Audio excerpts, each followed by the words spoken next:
ഇപ്പോൾ ഷിരൂരിൽ ദൗത്യസംഘം വാർത്താ സമ്മേളനം നടത്തുകയാണ്. വാർത്താ സമ്മേളനത്തിന്റെ കൂടുതൽ വിവരങ്ങളുമായി അതുല്യ ചേരുന്നു. അതുല്യ, വാർത്താ സമ്മേളനം ഇപ്പോൾ പുരോഗമിക്കുകയാണ്. എന്തെല്ലാം കാര്യങ്ങളാണ് ദൗത്യസംഘം വാർത്താ സമ്മേളനത്തിൽ പറഞ്ഞത്?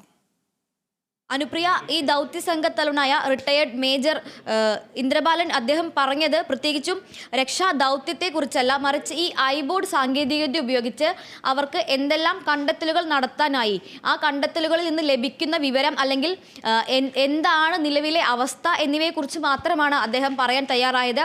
അതിൻ്റെ സാങ്കേതിക വശങ്ങളെക്കുറിച്ചാണ് അദ്ദേഹം കൃത്യമായും വിശദീകരിച്ചത്. അദ്ദേഹം പറയുന്നതനുസരിച്ച് നാല് വലിയ ലോഹവസ്തുക്കളാണ് ഈ വെള്ളത്തിൽ പോയിരിക്കാൻ സാധ്യതയുള്ളത്. അവയിലൊന്ന് ഈ പുഴയുടെ തീരത്തുണ്ടായിരുന്ന റെയിലിംഗ്, വണ്ടികളും മറ്റും വീഴാതിരിക്കാൻ ഒരു കൈവരി പോലെ പുഴയുടെ തീരത്തുണ്ടാകുന്ന റെയിലിംഗ്, മറ്റൊന്ന് അവിടെ ഉണ്ടായിരുന്നു എന്ന് പറയുന്ന ഒരു ടവർ, അടുത്തത് ഈ ട്രക്കിൻ്റെ കണ്ടെയ്നർ വരുന്ന ഭാഗം, ട്രക്കിൻ്റെ ക്യാബിൻ. ഇങ്ങനെ 4 ലോഹഭാഗങ്ങളാണ് വലിയ രീതിയിൽ സിഗ്നൽ നൽകുന്ന രീതിയിലുള്ളവ പുഴയിലേക്ക് പോകാൻ സാധ്യതയുള്ളത്.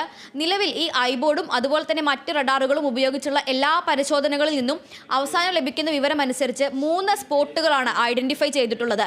ഈ 3 സ്പോട്ടുകളിൽ ഒരെണ്ണം അപ്സ്ട്രീം അഥവാ മുകൾ ഭാഗത്തായും മറ്റ് 2 സ്പോട്ടുകൾ കുറെ കൂടി താഴത്ത് ഡൗൺ സ്ട്രീം ഭാഗത്തായുമാണ്. ഇപ്പോൾ ഇദ്ദേഹത്തിൻ്റെ നിഗമനം അനുസരിച്ച് ലോറിയിൽ മരത്തടികൾ ഉണ്ടെങ്കിൽ ഏതാണ്ട് 40 ടണ്ണോളം 400ഓളം ലോഗുകൾ അഥവാ മരത്തടികൾ ഇതിലുണ്ടായിരുന്നു. ഉരുളൻ തടികളാണ് ഉണ്ടായിരുന്നത്. അപ്പോൾ ഇത്തരത്തിൽ 400 മരത്തടികളുള്ള ഒരു വാഹനത്തിന് പൊങ്ങിക്കിടക്കാൻ സാധ്യതയുണ്ട്. എന്നാൽ ഇപ്പോൾ മരക്കഷ്ണങ്ങൾ ഒഴുകിപ്പോയി 500 മീറ്റർ അപ്പുറത്തു നിന്നാണ് ആദ്യത്തെ മരക്കഷ്ണം ലഭിച്ചത്. അതുകൊണ്ട് തന്നെ ഒരു പക്ഷേ വാഹനം നിരങ്ങി നീങ്ങിയിരിക്കാൻ സാധ്യതയുണ്ട് എന്നാണ് അദ്ദേഹം പറയുന്നത്.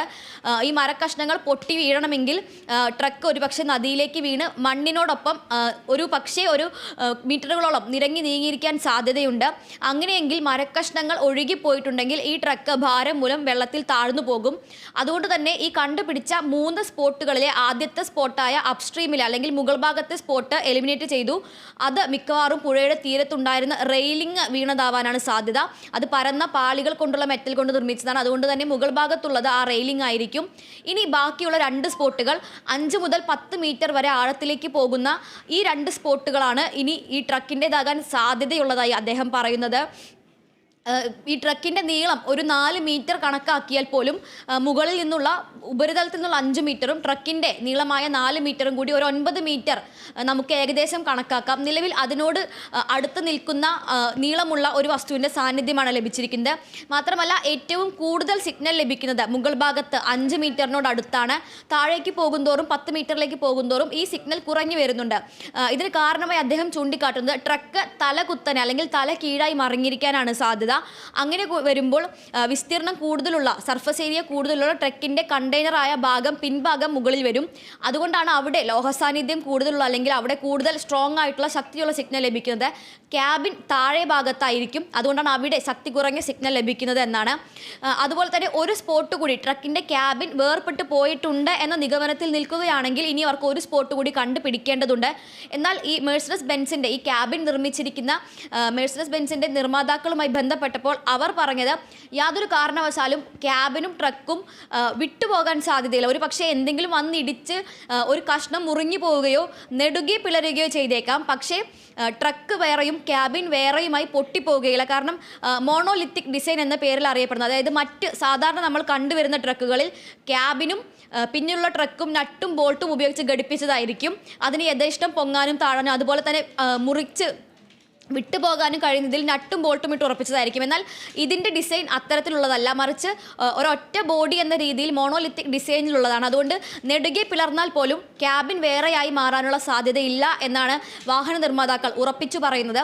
അങ്ങനെയെങ്കിൽ മേജർ ഇന്ദ്രബാലൻ പറയുന്നതനുസരിച്ച് ട്രക്കിൻ്റെ ഈ ക്യാബിൻ എന്ന് പറയുന്നത് ഏറ്റവും താഴെയുള്ള ഭാഗത്ത് അല്ലെങ്കിൽ 10 മീറ്ററിൽ ഉണ്ടായിരിക്കാനാണ് സാധ്യത.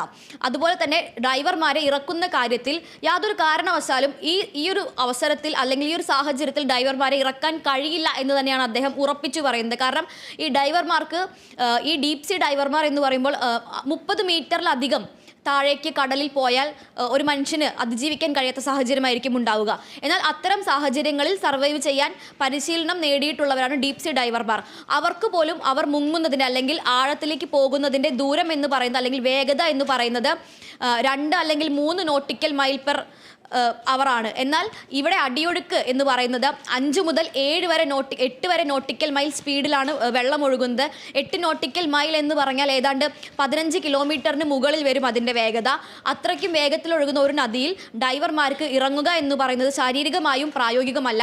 അതുകൊണ്ട് തന്നെ അടിയൊഴുക്ക് കുറയാതെ കൃത്യമായി സ്പോട്ട് ചെയ്യാതെ ഡൈവർമാരെ ഇറക്കുക എന്ന് പറയുന്ന ഒരു ആത്മഹത്യാ ദൗത്യം പോലെ ആയിരിക്കും എന്നാണ് അദ്ദേഹം പറയുന്നത്. അതുകൊണ്ട് തന്നെ നിലവിൽ